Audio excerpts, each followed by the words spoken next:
In our consumer news, the federal deficit edging lower this year, in part due to the president's tariffs. The Treasury Department says the budget deficit was nearly $1.78 trillion in fiscal year 2025. That's down $41 billion from the prior year.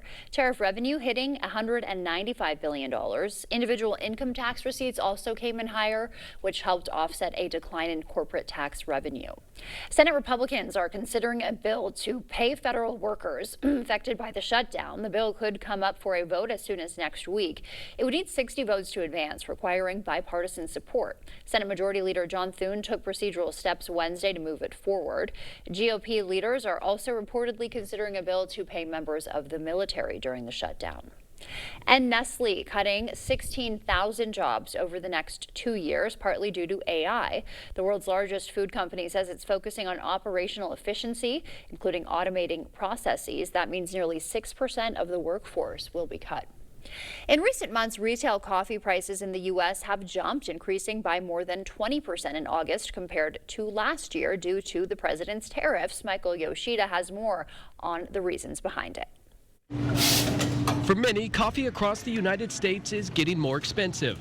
We will have to do a price increase. There's no doubt about it. Robert Peck, CEO and co-founder of Commonwealth Joe Coffee Roasters, says it's been a challenging year in the coffee industry, with costs rising and margins down. Some people, we've already seen a shift.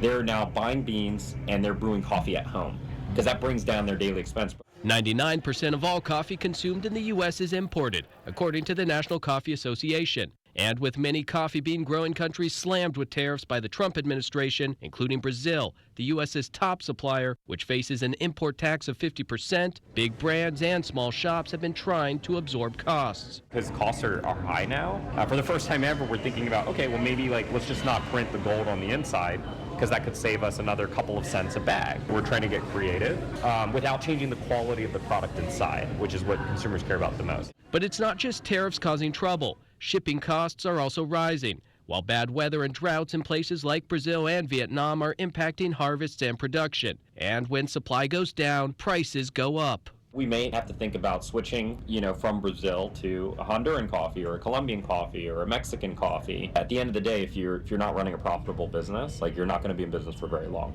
In Washington, Michael Yoshida. That's a look at your consumer news.